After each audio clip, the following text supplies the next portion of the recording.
who knows what's going to happen in the future?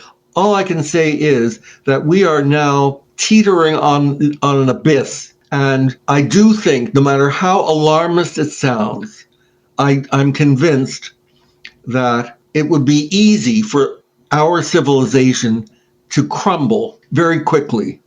It's already crumbling. Every institution has been infiltrated. People are now saying, people in my circles are now saying, we have to set up private universities and have private schools so that people do not have to succumb to this rampant ideology.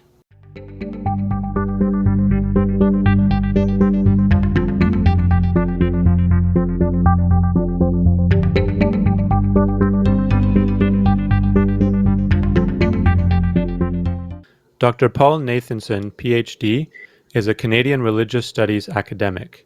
He holds degrees in art history, theology, and religious studies. Together with Katherine K. Nathanson has published a series of works on the subject of misandry, which is a form of prejudice and discrimination against men and boys.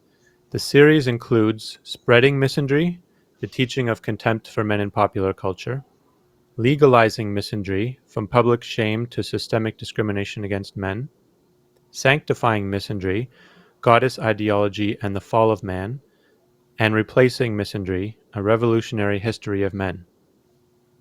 Paul, it's a pleasure to have you here on the podcast. Thank you.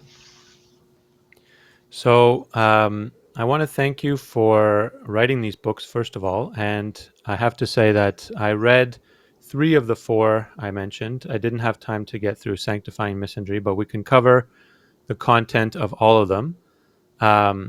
So we'll get right into the core of our discussion here. And let's begin with a question of what is misandry and what are its philosophical roots? So can you please tell us in your view, where does it come from? Well, first of all, the definition that I use is that misandry is the sexist counterpart of misogyny. They're 2 sides of the same coin, really, and they coexist. I'm not here to say that misogyny doesn't exist. I'm just here to say that it exists in a perverse relation with misandry. Now, where it originated, I think that to some extent both misandry and misogyny are probably as old as the human race. There's always some sense of envy on both sides. And it gets worked out in various cultural ways, but there's always a bit of tension between men and women because they tend to have different goals. At least in the past they have. But in modern times, I think that modern feminism is a byproduct of both Marxism and Romanticism. Now, everybody talks about Marxism, and you can find there's certainly a great deal in Marxism that explains the current discourse on gender and sex. But people forget Romanticism, and I want to bring that in now because you can't understand feminism without understanding the change that they made from Marxism. Marxism is about a class struggle, okay? And class is interpreted in its economic and sociological terms. But what feminists did was that they replaced class as the key word. They replaced that with sex, or as they came to call it eventually, gender. Sex being biology and gender being the cultural elaboration on sex. Now, the problem here is, the reason I mention Romanticism is that Romanticism focused not on social and economic struggle. It focused on, nation, for example, nationhood, and by extension, race. In other words, these were biologically defined classes. And that's at the heart of the problem now. I think most people agree that we should attend to the social and economic disparities that exist. No one is really opposed to that. But when it comes to the doctrines of gender that we now have, amplified 100 times by the transgender movement, and we're dealing with innate characteristics, not personal ones. So that for a feminist ideologue, no matter how sympathetic I might be to women, no matter how, as an individual, I am limited, to say the least, by the fact that I have male gonads that produce sperm. I'm male. And that for feminists is something, it's the ultimate word for otherness in feminist ideology. So, the combination of Marxism and Romanticism, which has now metastasized, as it were, through wokeism. Wokeism is really a kind of umbrella term. It includes feminism, and it includes various racial ideologies. And it has taken on a life of its own. So that for most of my life, since the 1960s, feminism was the prevailing, the hegemonic, the dominant ideology in academic circles. It has gone mainstream. It is no longer something that you find only on college campuses, and you can no longer excuse it by saying, well, these kids will grow up, they'll get jobs, they'll get married. None of that is happening. On the contrary, something else is happening. And as far as the wokeists are concerned, the main point is not that men and women or blacks and whites should get together and reconcile and heal. On the contrary, the goal is to destroy the society that enables racial and sexual communities to be in conflict. Yes, and I noticed you've described in your books feminism and wokeism are both forms of secular religions or secular myths. So they have many of the characteristics of a religion, such as the concepts of good and evil, sin, um, and very moralistic language, but without perhaps the same iconic Godhead at the top. And they have an answer for every question, and they're not interested in dialogue so much as they are dogma and pushing ideology on the broader population. Um, can you tell us maybe what you mean by these secular religions? Yes, well, my field is religious studies, comparative religion. And my early research interest was in um, worldviews, or at least the worldview of society at large, that is ostensibly secular, separation of church and state, for example. People are religious, some people are religious, but it's a private matter. So it's a secular society for all intents and purposes. There are all sorts of little exceptions. Churches get tax exempt status. There are anomalies like that, but society as a whole is not religious. And certainly the state is not religious. But there are, as I say, there are worldviews that have grown up to replace religion. Religion has functions. It didn't originate for no reason. It met human needs for meaning and purpose and community and all sorts of things. So it met those needs, and something had to replace it. And that is, I discussed it in my early research I looked at popular culture, and I found that there were many patterns of thought that you see in movies and TV shows and jokes and even the news shows, that you can find these patterns of thought throughout Western history and in connection with religion. So, but I branched off, maybe unfortunately, because I was enjoying myself. I mean, I saw 3 or 4 movies a week and wrote about them. What's not to like? I had a great time.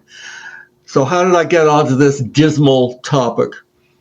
Um, well, it seemed to me that political ideologies, like popular culture, have these religious patterns of thought and behavior, and it's not just theology or philosophy. It's not just cognitive. Uh, um, Religion operates on many levels, many of them non-cognitive. In other words, their religion is carried not only by propositions or ideas, but also by rituals, by stories by communal stories that are known as myths, and all of these things appear in popular culture, but also in political ideologies.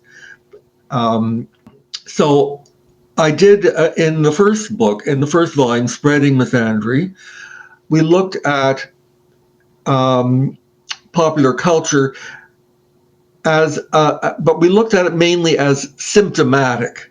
So I analyzed various movies and TV shows uh, in quite a lot of detail, and I came to the conclusion that this was not just an accidental pattern; it was a deeply embedded pattern, and it contradicted in a way the notion that was then and still is dominant, that if you want to find out about women, you look at popular culture, but what it says about men, if anything at all, is irrelevant.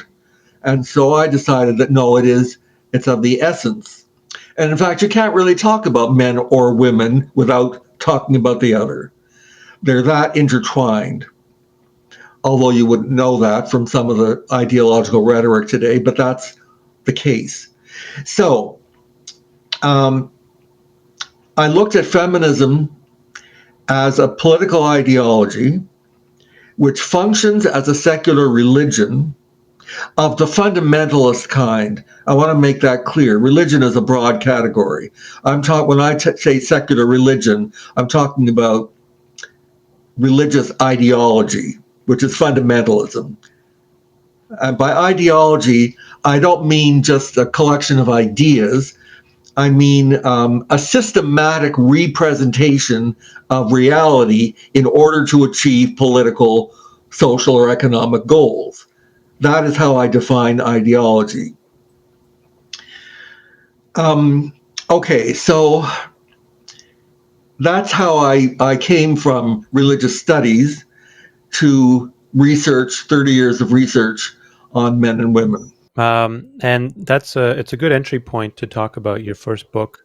Spreading Misandry is the first one published. So let's give some of the examples that you raised in that book. TV shows such as Home Improvement, and these are all from the 1990s for the most part. Home Improvement with Tim Taylor. The Simpsons, of course, with Homer Simpson, one of the most well-known examples of the bubbling idiot father. Then you have Family Guy, which came after The Simpsons, Beavis and Butthead, Men Behaving Badly, and then there was a few films you mentioned as well as daytime talk shows and stand-up comedy. So I just wanted to share what you describe as the classic characteristics of men that in the misandric worldview are the only ones, which are men are evil, men are psychotic, or men are inadequate. So in none of those shows do you see men as capable, virtuous, um, or shown in an overall positive light. They are seen as either dangerous or they are simply incompetent and they need women to come behind them and correct their mistakes. Yes. I should add, however, that there are exceptions. I call them honorary women. These are characters that get a better deal cinematically, um, because they're men, but they're either black men or they're gay men or there's some other category that allows them a little redemption or just humanity. Whereas the male characters are, the pattern is that male characters are either evil or inadequate or honorary women. Mm-hmm.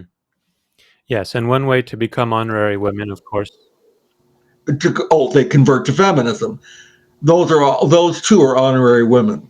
Um, and so this pattern, when you started to notice this, and you connected it to the ideological feminism, which you were witnessing on many fronts, what was your reaction, and what were you noticing in terms of how this was affecting men and women in the real world? Because of course these are forms of entertainment, culture, um, but in the response to your first book, I noticed that there was a few different responses.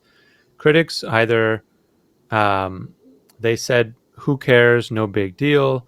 They dismissed it, they justified it, or they said, "Misandry exists, but it's payback for misogyny. We're just leveling the playing field." Well, I'm in reference to what you were saying about the reactions that many people either condone or support misandry because, first of all, they believe that men are so powerful, are so godlike, that they cannot be hurt no matter what you say or think or do. And therefore, it doesn't matter if you use the law to uh, favor women instead of men. Also, they confuse the idea of justice with revenge. And both of these patterns, of course, continue into wokeism. That was one kind of response. We did, however, get interesting responses from more than a few women who have sons. Okay, so they worry about their sons. What kind of world are they going to enter? And they have good reason, I think, to be worried, and more so now than when we wrote that book. And the reason is what I call identity harassment. I began by calling it sexual harassment in order to reinforce the parallel between sexual harassment of women and sexual harassment of men, although it takes a different form for men. So I decided just to call it identity harassment. Now, this is the promotion on a colossal scale of hostility toward men, boys and men, anything to do with men. I call another way of talking about it is that it's the mobilization of resentment. That's how these ideologies work. You get enough resentment, then you get action. And they call that justice instead of revenge. I'm sure that you realize that most of these movements, certainly everything to do with wokeism, they manipulate language. They redefine things to suit themselves. If you want to have a law that gets as many perpetrators as possible, which is what feminists do, they just redefine things so that they can broaden the categories. So at one time, rape meant something very clear and distinct. Nowadays, rape can mean anything from telling a lewd joke to inappropriate touching, or it can mean almost anything. And that was the intention of changing laws, broadening definitions in order to basically to incarcerate as many men as possible. But at another level, it's not just about law; it's about the psychology of men, which is like the psychology of women, a fragile structure. In other words, it needs cultural support in order to function effectively. So I define identity, a healthy identity, whether it's for an individual or for a community or a society. A healthy identity it must enable people to make at least one contribution to the larger society, to the family or to society, that is A, distinctive. Other people don't do it, therefore it confers identity on those who do. Necessary, not some trivial matter, but something that people depend on. And it must be publicly valued. Now, that presents a problem for men because, and in the fourth volume, Replacing Misandry, we looked at the history of men, which in itself was a completely new thing. Nobody had ever thought of writing a history of men because people said, oh, every history book is about men. No, that's not true. The history books that are about men by default are not the same as history books about men by design. So we looked at the approximately 12,000 years of human history because we don't have written records before that. And we found that one of the problems that those societies, ancient societies, had was that until the Neolithic Revolution, until the advent of horticulture and then agriculture, people had lived in nomadic wandering bands. When they met another group, they just turned in different directions and went their own way. But once they were settled on the land and dependent on land and access to water,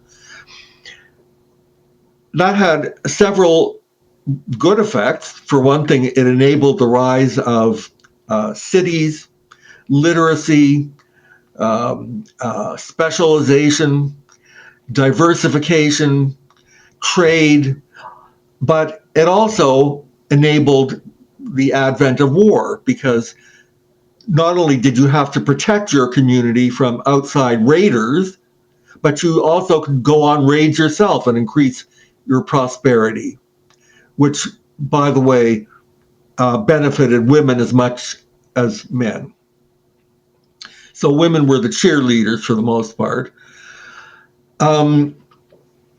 Now, the problem came when many men began to have occupations that did not require physical strength. In other words, the male body was not in itself the source of their identity. If you were an administrator, if you were a scribe, or a trader, or a merchant, you didn't depend on your physical strength. There were other factors that enabled you to contribute to the larger society. Now, so the history of the male body, or perceptions of the male body, has changed quite a bit over the past 12,000 years. At one time, very early, the men with the most status, the highest status, were the ones who had the physical brawn. They could defend the community, or they could hunt. Not that all ancient people hunted, but the ones who did depended on male bodies to do it. Women were involved too, and even children, on hunts because they came along. They made a lot of noise to distract the animals, or they helped the men make traps for the animals. But men were the ones who went out with the spears. But by the 19th century, even the 18th century, or even earlier than that, the men with the highest status were precisely not men who went to work. These were leisured class aristocrats who, by definition, did not work with their hands or their bodies. They didn't work at all, in fact, because they lived on inheritances or they married their wealth. So this was quite a change. And so one of the things that happened in the 19th century and the early 20th century was the development of surrogate forms of masculinity. Well, team sports, for example, that's a kind of ritualized enactment of masculinity, even though the masculinity that it enacts is basically vestigial. It has no longer any function in society. It's a game. It's entertainment. Even in the Middle Ages, that was occurring with the advent of the joust. Now, jousting came along really as a way of presenting masculinity with a lot of ritual, and it supported all sorts of institutions, not marriage, however, because the jousters were permitted and even encouraged to have relationships with women other than their wives, but that's another matter. So I'm just trying to say that it's gotten progressively more difficult over the centuries for men to have a healthy collective identity. Now, the problem in our time is that virtually every way of being a man that historically and cross-culturally defined manhood is no longer available. It's no longer distinctive. So today, for example, women can, and often do, support themselves and their families. Women can protect themselves. If they don't do these things by themselves, they have the state to do it for them. So the state basically has replaced men. Now, the only distinctive thing about men that is still distinctive is fatherhood. But even that is a very tenuous matter today because of all the rhetoric which assumes and promotes the idea that fathers are assistant mothers at best or potential molesters at worst. So fatherhood has been trivialized and demonized, and this is the kind of thing that you see in all these TV shows and movies that I've been talking about. So the one thing that could be theory, a defining feature of men, something worthy of public respect and self-respect, is hanging on a very thin wire. On the other side, we have single mothers by choice, which is a large movement because all they need is a bit of sperm. And if they're determined to have children on their own, there's no reason why they can't do that. And they often do. Of course, these are mainly elite women. Nevertheless, they have planted the notion in the larger culture that women do not need men in their lives, even as the fathers of their children. So what happens? What happens to men who, or boys for that matter, who have a negative identity? Well, that have an empty identity. There's no defining feature, no contribution. Well, some of them turn against a society that has no room for them as men, and they might do that by crime. They might substitute a gang for society. They might do that. They might drop out of society through drugs, or they might drop out of school. And we have soaring rates of boys and young men who just drop out of society, whether it's school or jobs or anything else. Some of them live at home with their parents. Others live on the streets. But there is a problem here. So there's a soaring suicide rate of men and boys, 3 or 4 times the rate of women. Women are now, universities have about 60% of the students are women, and that includes every field except the STEM field. And so then if you want to say, well, why aren't they equally represented in the STEM field? And some people would say that the answer can only be sexist bias. But of course, there's another reason, and that is that women don't necessarily choose the same things that men choose. So some women are going to become nuclear physicists. It's true. They can and they will. But that's not to say that most women want to do that. Because doing things like that, or basically working in almost any career, involves a very heavy dose of work time not spent at home, not spent with children or their husbands. So not all women choose these things.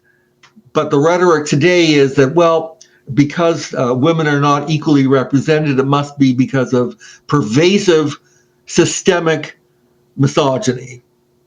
I don't think that's true. And the statistics don't bear it out either.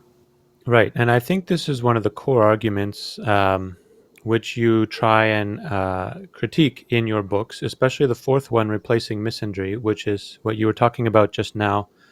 The conspiracy theory of history by ideological feminists is that all of human history has been one uninterrupted oppression of women by men.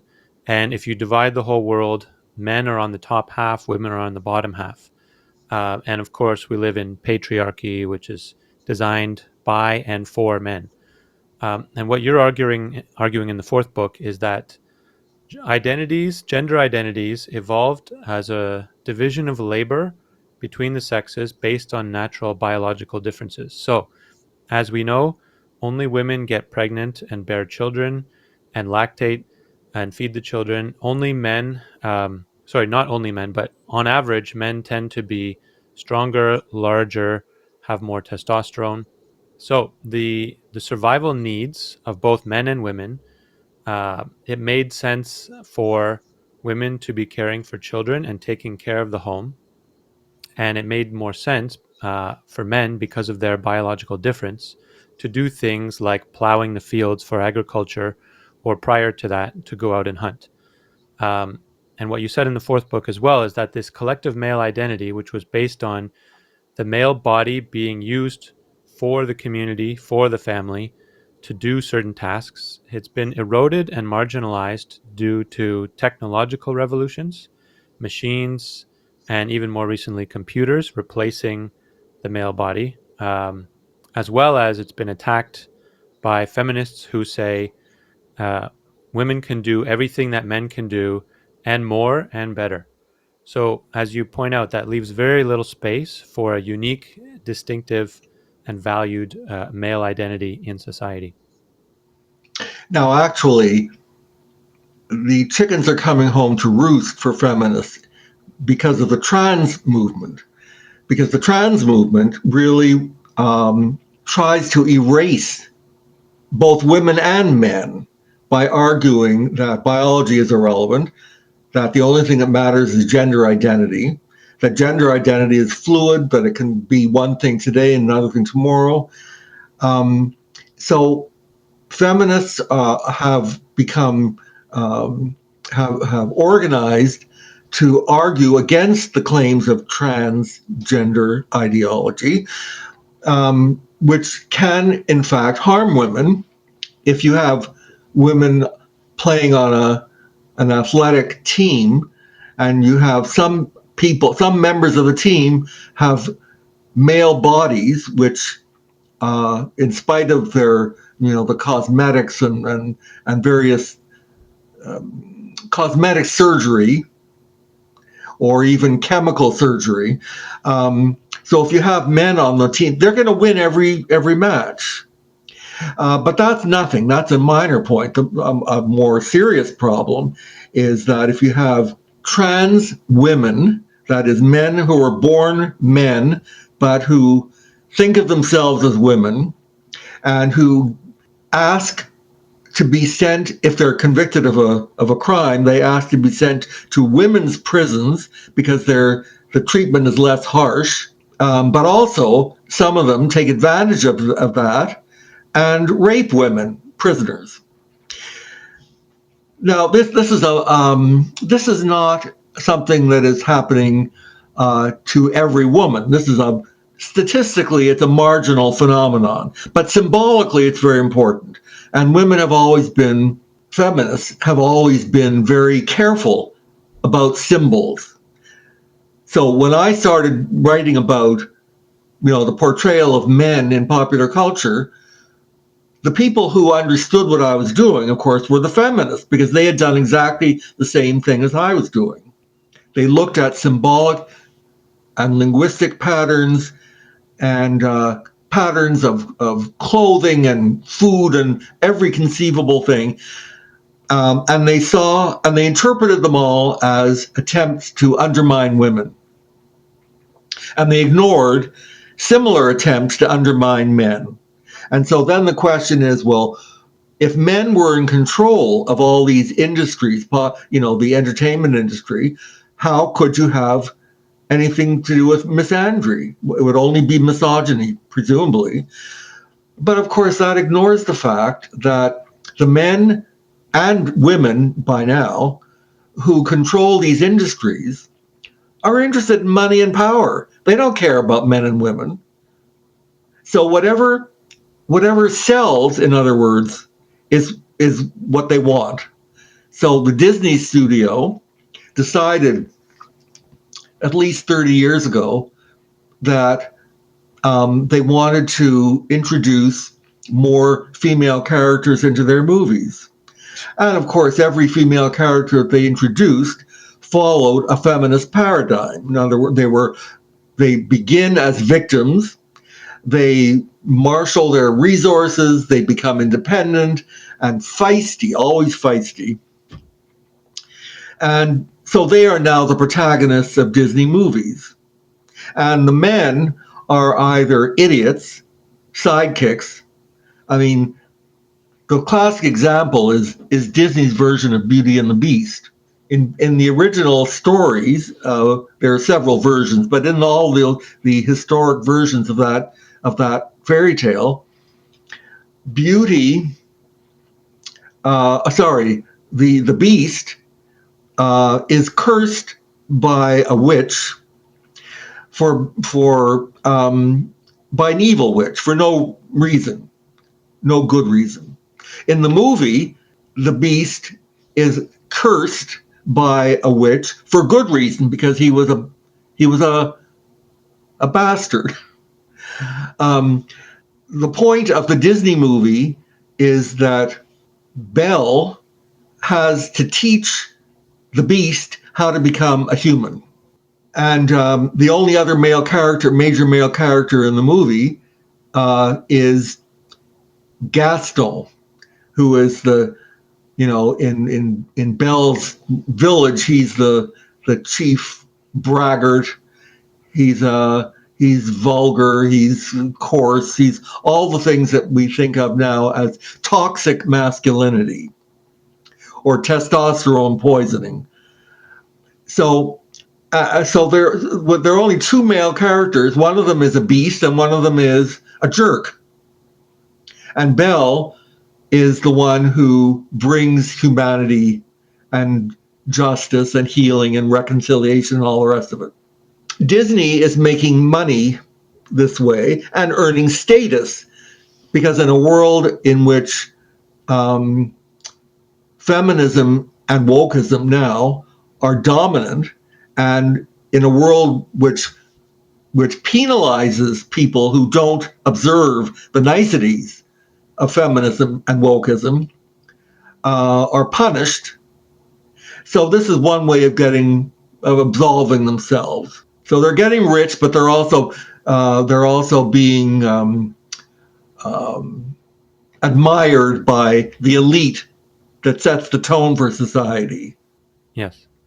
And just because the media organization or the corporation might be managed by mostly men at the top, it doesn't mean that it exists to serve a male agenda or male interests.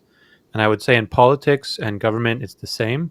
Just because the majority of politicians in power, in office, are men, it doesn't mean that they're serving a pro male agenda. In fact, a lot of them serve a pro female agenda at the expense of men. Well, they need votes. They're pandering for votes. If conventional wisdom holds that only women are victims, only women need help from the state, then of course people who run for office are going to do precisely that. Otherwise, they wouldn't get voted for. Right.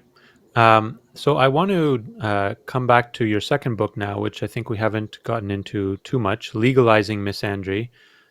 This was a very deep, detailed, long book, but lots of gems in there to explore. One of the themes that you mentioned in this book was witch hunts, and you mention it as a form of moral panic. So, some examples in this book that you gave are the McMartin daycare events in California. You talked briefly about the McCarthyism in the 1950s with communists, and of course, earlier, the Salem witch trials of the 1690s. But I would say that this book was published in 2006. Um, the witch hunt takes the form of a collective moral panic where everyone sees a widespread problem and they think they have to do something about it, otherwise terrible consequences will ensue. And the Me Too movement of the last couple of years, which spread like wildfire over social media, has been compared by many people also to a witch hunt, where it's a moral panic over sexual assault, which some argue is it's done to all women by all men, and there's no escape, and we need to call it out. And it ignores a lot of important distinctions and details, not only in individual cases, but in words and definitions. Um, Another example, I just want to add a couple more, and then I'll let you respond. In Legalizing Misandry, you pointed to the infamous case of Lorena Bobbitt, who cut off her husband's penis and was praised by some women online. Well, I guess the internet didn't really exist in those days, but in the media, for standing up to men, for symbolically fighting back against evil men on behalf of all women. And then there was the Supreme Court hearing for Clarence Thomas, where Anita Hill made her remarks about sexual harassment, which occurred approximately 10 years earlier. And that was seen again as all men on trial, being put on trial by all women. So rather than an individual man who may or may not be guilty of a specific crime or offense or action, it's seen as symbolic of all men, and women are finally standing up and taking revenge and seeking justice collectively as a group. And you found this to be problematic because of what it represented for the culture. So, do you want to talk a little bit about this book? Well, first of all, if I were writing it today, of course I would have to add the Kavanaugh hearing in Washington, which was a classic case. He was accused of something that he had done as a teenager 30 years earlier, which could not be verified. But he was spoken of from the beginning as an evil person who had no business even walking on the street in Washington, let alone being on the Supreme Court. So that was a really infamous case. Another example, less widespread but more focused, was public hostility to Trump. And now, whatever you think of him as a person, he's not a nice person. But the kind of hatred that was projected onto him was something so startling. It was really a case of demonization, almost in a medieval sense. Trump, I think, if I can just interject briefly, a lot of the criticism of him that I noticed during his 4 years in office was not based on his specific policies, although there was some of that, but it was much more style and presentation and his symbolism. What Trump represented, according to many people, was a basically, white male America standing up for itself unapologetically. Um, and what happened at the very end during his last days in office, where there was a coordinated deplatforming from all social media platforms practically on the same day, where they removed a sitting president and removed his ability to speak across all the platforms, even though that's how he reached a lot of his audience. Um, that to me was, it really showed the how identity politics and these issues around gender and race and these kinds of things can be so controversial and so powerful. But yes, I think it's an example of remove the man. That's what I saw it as. Is you have this powerful, arguably alpha white male, wealthy. We need to take him out. We need to remove him. And whether you agreed with Trump's policies or not, there's plenty of room for debate, disagreement, discussion on his time in office, this program, that program. Um, my issue is not the actions that he took. It was the way that the media had a coordinated antipathy towards him as an individual because of who he represented and who his base was. Ironically, one of the things that they hated about Trump was that he was supposedly likely to be bellicose and to cause wars. And I heard many people say, "Oh God, we have this guy Trump, and he's sitting on all these nuclear weapons, and what's going to happen?" But in fact, he had no interest in causing a war. He even basically withdrew in Afghanistan at the very end. He said he wanted to withdraw, not the way Biden withdrew, but he did want to withdraw. So there was something very irrational. Now that's the next point I want to get to, and that is that wokeism, but also feminism before it, and even before, or even during the same period, postmodernism, all assert that reason itself is a male and white form of oppression. Reason itself. Women have other ways of knowing, better ways of knowing. Black people have their own ways of knowing. So reason and logic itself, and certainly mathematics. I mean, we now have people writing that mathematics is inherently sexist. So this idea that truth is always relative, that we can never know truth, that there's only our truth versus their truth. Now that is that comes out of postmodernism, but it was used extensively by feminists, and now even more extensively by the wokeists. So you can't argue if you don't acknowledge reason. It means that you cannot have any kind of argument, any kind of debate, let alone dialogue. One feature of these moral panics, which I think are exemplified primarily by Me Too, which would have gone into legalizing misandry, is the idea that due process is unnecessary. It's more important for the law to nab criminals or people they don't like for one reason or another. It's more important to do that and to encourage women in particular, to accuse men.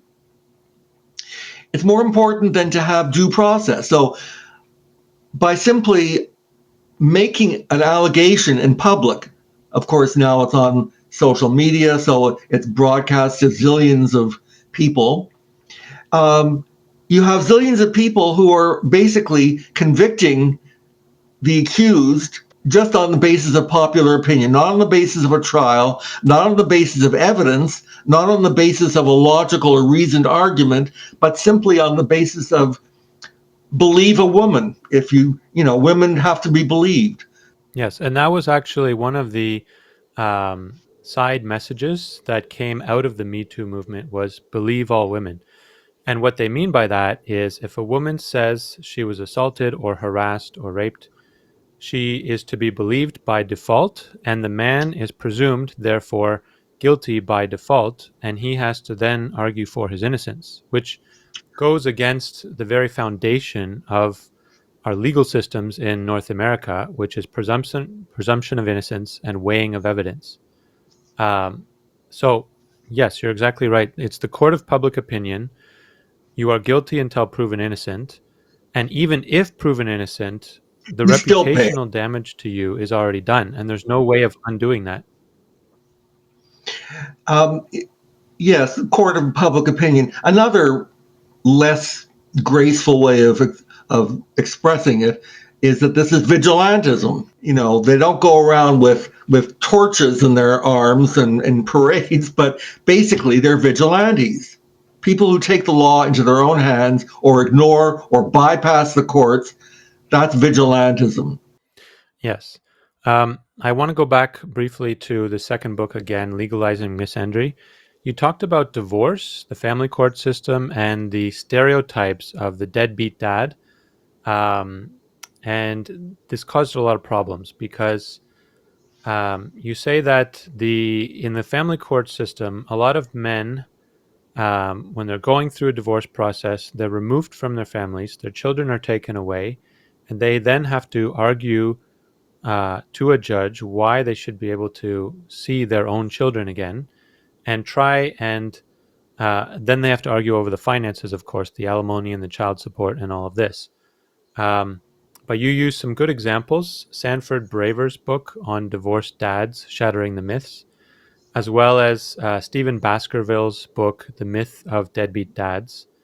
And you showed using statistics that, in fact, most fathers are not deadbeat following divorce. The majority of child support and alimony that's demanded is paid, even though in some cases it's extremely punitive, like a very high percentage of their take-home pay. But still, most of it is collected. And yet, the stereotype or the image of the deadbeat dad it's politicized by ideological feminists and used to lobby politicians on behalf of women to fight for even more women's rights and even more resources extracted from men. Yes, and all of that without a trial. Okay, these guys are thrown into jail, and they stay there until without having any evidence being presented on their behalf. But women take advantage of this also for in custody disputes. Of course, they just claim, well, he molested me or he molested the child. But the whole notion of divorce has now become a battlefield. And in fact, marriage is almost no longer an institution. Now, that brings me to the topic of gay marriage. And being gay myself, I'll take the liberty of saying something. I oppose gay marriage, not because I think there's something wrong with homosexuality or gay relationships, but I think that children need both a mother and a father. That's the ideal scenario. And I think that society should do everything it can to stabilize marriage, which is not what anybody's doing. Now, why do I say that children need both a mother and a father? It's because the role of mother and father is very different. It's, mothers, by virtue simply of the fact that they gestate and lactate, are inevitably going to be the child's first close relationship. That's just not going to change. Now, fathers can do the diapers and they can clean the mess and get the kids ready for school. They can do all these things in the house, but that is not their essential function. That's nice. That's an addition. But their essential function starts later on, not in infancy, but as children grow up and prepare to leave the home for the larger world. So I put it this way, that mothers have historically given children unconditional love. And I don't think I'm exaggerating by saying that, you know, even Al Capone's mother must have loved him. Because that's what they do. Mothers say to children, I will always love you no matter what you do, no matter how often you fail, I will always love you. Fathers don't say that. Fathers say, I will love you, or better still, respect you if you earn it. So fathers give their children earned respect. It's quite different. Now, you could argue, well, why does it have to be a mother who does one thing and a father who does the other? Well, you fine, rearrange it if you like. If there are women who can separate themselves from children easily, fine. But they're still not doing the same thing, and there's still two people. Because those two messages cannot be given by the same person without conflict. How can you say that you'll unconditionally love a child, but also say that they have to earn your respect? So they're different messages, different functions, and they're not interchangeable. And you could probably count on one hand the number of fathers who even think about that. Never mind mothers. Hmm. Yeah, well, I think that what we're seeing now in 2021 is the consequences of the belief that children can be raised just as well by a single parent as by two parents, which, of course, in some cases is true, but on the whole, on average, is not true because with books like The Boy Crisis from Warren Farrell, it shows overwhelmingly using evidence that two parent households, or at least households where the child has ongoing contact and close relations with both parents, even if it's in a divorced situation, they see the mother and the father approximately equal time. They do much better in so many different ways: school, relationships, employment, etc., than children who only had close contact with one parent. So I think we are finally waking up to the reality that two parents is quite a benefit to child development.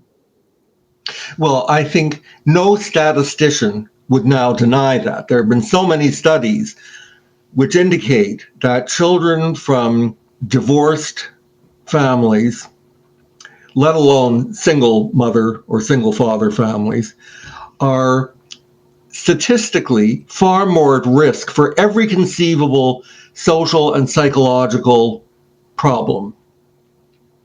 Now, that's not to say that single parents don't act heroically and do their job as well as they can, and some of their children do succeed, but statistically, that's not the case. For example, there's a correlation between the boys who become mass killers, the school shoot ups and all that kind of stuff. There's a correlation between them and fatherlessness. So it's a serious problem. This is not something you can just sweep under the rug and say, well, the only people who say that are people who have an ideological axe to grind. Not so. So we've covered quite a bit of territory already, but I have a few questions for you which came up during the reading of your books. So if you don't mind, I'll ask you some of these questions now. Um, you mentioned at the beginning that ideological feminism, and we should contrast it with egalitarian feminism, which Exactly. asked for the same rights and responsibilities for women that men have always had. For example, the right to vote, the right to own property, the right to hold political office. these kinds of things, the right to study subjects, the right to equal pay in the workplace, all of these things, very few people, almost nobody nowadays would disagree with that. So that equal opportunity feminism is quite different from the feminism that is based on essentialism, where they say there is an innate male nature and there's an innate female nature, and the male part is evil and the female part is good. Um, that to me is the problem, and that's the focus of your books. So it reminded me of a quote by Alexander Solzhenitsyn where he said, "The line between good and evil runs through the heart of every person." So every person, men and women, and there is no such thing as a good or bad gender. There's no such thing as a good or bad race. There are good and bad actions by individual people, but your identity, your essential innate identity, is neither a virtue nor a vice. Would you agree with this? Yes, I would agree with that. The word equality is no longer in fashion in ideological circles because they don't want equality of opportunity. They want equality of result. And that's what they call equity. Betty Friedan and the early feminists were about equality. And frankly, at that time in the 1960s, I read Betty Friedan and I considered myself a feminist for years. Who could be opposed to equality? And not only that, but I thought, well, if women can decide for themselves what it means to be a woman, why can't men do that? So I part of my support for feminism was that I saw it as an opening for men. Women did their homework, men needed to do their homework. But I found really in the 1970s and 80s, I read all this. I began reading feminist ideologues, and they were so filled with hatred toward men that I realized I couldn't possibly be a feminist. Andrea Dworkin is probably the worst example of the man hating feminist. Yes, but her pal was Catherine McKinnon, who was and is a very influential figure in legal circles. She's the one with Dworkin, but basically McKinnon, who designed the law reform in connection with um, uh, prostitution and pornography. McKinnon was actually, she's American, but she was asked by the Canadian government to advise lawmakers on how best to prosecute pornography. So, although Dworkin was a radical and extremist, but if you read Ms. Magazine, Dworkin is dead now, but for a long time she was considered very, very not radical. She was considered avant-garde. She was the pushing the envelope, this sort of thing. And in fact, if you read Ms. Magazine, there was one issue devoted to Dworkin, and I looked at the letters to the editor, the next issue, and some of them said yes, Dworkin is pretty radical, and I love my husband and what have you, but she is pushing the envelope. We need her. So, all right. So they were condoning her even while they were saying, well, I can't agree that, I don't hate all men. But there was always a but.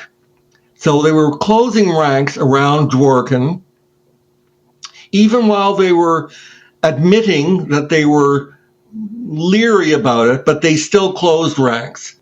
And I find that with uh, every other major public debate, women will try to acknowledge problems, but without diminishing the luster of feminism. In fact, I remember one letter very well. It said, in relation to Dworkin, who was a lesbian. The letter said, I'm a lesbian. We are your future. Okay? So lesbianism became a political force because it meant that women could eliminate even the vestigial function of romance with men, get rid of it altogether, be completely isolated from men and alienated from men. Yeah.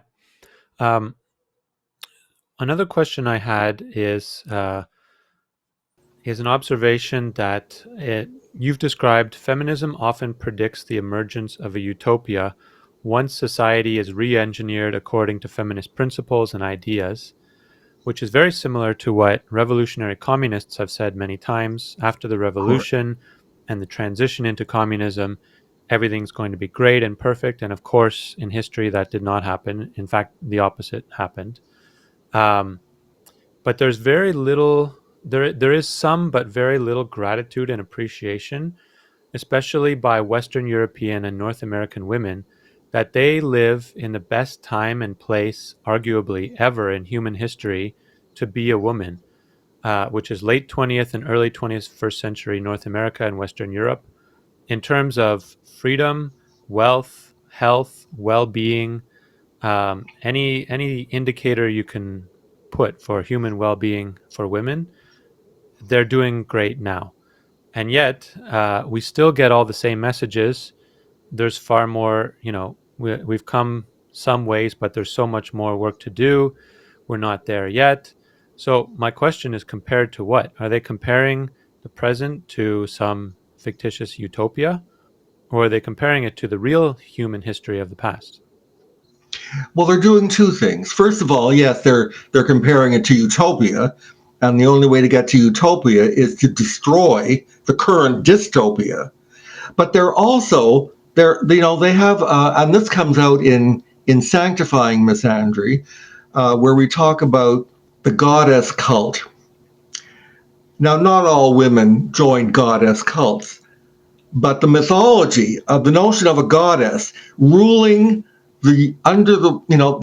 okay, in primeval times, remote past, human beings lived in a paradise under the aegis of a great goddess. And it was an egalitarian society, and everything was just wonderful until either male invaders took over, or men within this utopia, within this paradise, rebelled for some reason. We don't know why they would rebel against an egalitarian society if it were truly egalitarian. But in any case, now this is all based on speculation. We have no evidence for any of this. Although some feminists like Maria Gimbutas and Gerda Lerner have tried to interpret artifacts, ancient artifacts, as if they could actually tell us that there were these egalitarian societies worshiping a great goddess. But my point here is that this is a part of the secular religion, because instead of having the Garden of Eden, in which both the man and the woman are responsible for sin and are punished and expelled from the garden, and will someday return to the garden, okay? Because that's the way the myth continues. It's got both the remote past and the remote future. The whole point of being either a Jew or a Christian is to, by absorbing Torah or by absorbing the gospel, people will eventually be able to return to paradise. Now, so the feminists just reversed it. For them, this paradise, the loss of paradise, the exile from paradise, and the entry into a world of oppression was entirely men's fault. And re-entry into paradise will be entirely because of women, feminists. So that is taking the mythic structure from Western religion and completely overturning it and distorting it for political purposes. This is part of what I mean by secular religion. Yes, I do see a lot of that those messaging in the culture nowadays, which occurred after the publishing of all your books. The future is female. I'm sure you've seen that message. Um, there's this implication that men have had their time is over, and now it's time for 1,000 years of matriarchy. And isn't it going to be great? That's basically the message that's being sent to young women and girls nowadays. Um, I wanted to ask you about a particular event in Canada here, which was the National Inquiry into the Missing and Murdered Indigenous Women, which took place from 2016 to 2019. Now, this study deliberately excluded men, despite calls from Indigenous male leaders, such as BC First Nations Chief Ernie Cray in 2016, for boys and men to be included into the inquiry, and despite the fact that over 70% of the missing and murdered Indigenous people are male. So the Mm. 30% of that group got a extensive inquiry and a report and recommendations. The other 70% of the victims were totally ignored. What does this tell you about how the Canadian government and Canadian society views uh, gender relations? Well, really, I have no need to comment. I mean, it's self-evident. We have governments who simply don't care about men. They don't care about men in prisons. They don't care about fatherless boys. They don't care about uh, uh, fathers at all. It's pervasive, and in fact, I'll use the word systemic. Every system, from the state, the law courts, the family courts, popular culture, marriage, everything has been reconfigured in order to suit the needs of women, which is fine. But the price is that men get shafted. Now, let me just introduce another thing here, and that is uh, the work of God. I can't remember his name now. There's a sociologist in the States, Michael Kimmel. Now, Michael Kimmel is probably the head honcho of what I would call male feminism. And his theory, which I've written about, is that, I mean, what makes boys and men so horrible? Well, for him, it's because they have a sense of what he calls aggrieved entitlement. Okay, so he says that men believe that they should have all sorts of privileges and power over women, and they don't have it, and therefore they hate women, and therefore they attack women. Simple. The problem is that, I mean, I agree that men now have a sense of aggrieved entitlement, but it's not entitlement to privilege and power, it's entitlement to a healthy identity. Every human being, I would say, has the right to a healthy identity. And society has the obligation to help everybody have a healthy identity. Yes, I agree. That's a good message. And groups like Cafe CCMF, which we are a part of, are trying to promote this healthy masculine identity and recognize the valued contributions of men to the world. But there aren't many of us. There aren't many groups. There's a few communities online on the internet, chat rooms, some YouTubers here and there. But I would say we're still living in an era where the mainstream media and the mainstream culture is working against us, and that's an uphill struggle. Um, this might be a good point to come to your latest writing, which you sent me a sample of recently, um, where you talk about how we reconcile the conflict between men and women, which has really shown up so often in the culture. and how we engage in useful intersexual dialogue. Um, so you gave the example of modeling it after interfaith dialogue between different religions. And you have to start with mutual respect and listening rather than contempt and resentment. But you had 10 principles, and I have them here. I can read them if you like, or if you prefer, Read you them. can describe these. No, you do it. Sure. So the 10 principles of intersexual dialogue that you are recommending are to listen and learn, to seek similarities, to seek positive explanations for differences, to not hide from the truth, to not apply a double standard, to foster mutual trust, to not define your partners in dialogue, to cultivate empathy, to assume equality, and to look toward the future. So there's Good. much in there that I see as missing from the current gender discussion that as it so often happens. Well, I think I have to admit that we are now about as remote from any context that would allow intersexual dialogue or any other kind of dialogue to take place. You know, we're in a bad place now.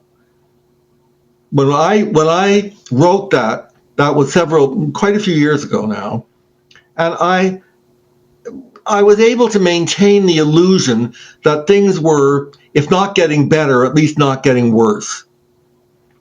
But now, the whole idea of dialogue, which I think is a great idea, but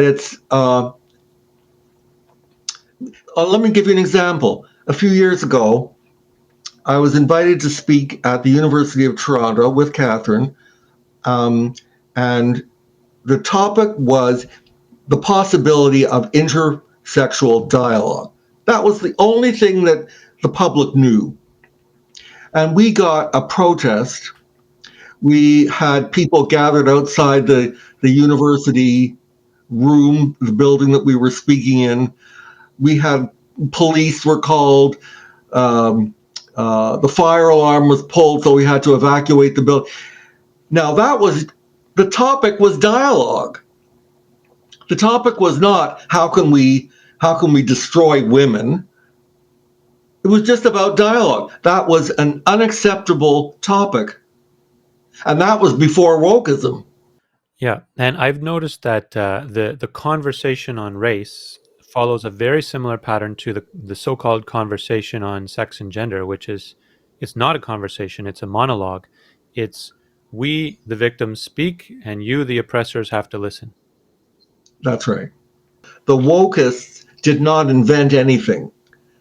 They simply used what was already there and had been increasingly well established for about 50 years. And what they did was turning these ideologies into the most primitive, brutal form you could imagine. At least Marxists and feminists and other ideologues occasionally produced good arguments. They argued in the public square. But the wokists said, no, we're not going to have any more of that stuff. There's no such thing as reason. There's no such thing as logic. It's only us versus them. And that, by the way, that us versus them mentality has a long history. It goes back at least to, maybe 2,500 years ago in the ancient Near East, and then into the Roman Empire. There was there were various groups that organized themselves around the principle of what we call dualism. Dualism is us versus them. The Manichaeans were probably the most famous because St. Augustine himself had been a Manichaean before he became a Christian. So he took a little bit of that in. But Manichaeanism and dualism infiltrated all of Western culture. So that has been, it wasn't invented recently, it wasn't invented by feminists, but they've exploited it, of course. And they've also ignored the one fundamental resource within Western tradition that could counteract dualism, and that's the biblical prophetic tradition. Because the biblical prophets didn't say, look over there, it's the nasty old Assyrians or the Babylonians or the Egyptians, and they're evil. They said, no, no, no. The source of evil, good and evil, is within each individual. Now, that prophetic tradition, because it was canonized in Scripture, it has always been a resource that can counteract dualism. So it's there. We're not without resources. Well, it's going to be quite a challenge if we can recover that tradition and bring it out into the culture in such a way that it heals the damage that dualism and essentialism has already done. Um, this brings me to a point in your writing which you called the contest for victimization, which you also described as comparative or competitive suffering, basically a That's race right. to the bottom. And I would call the oppression Olympics.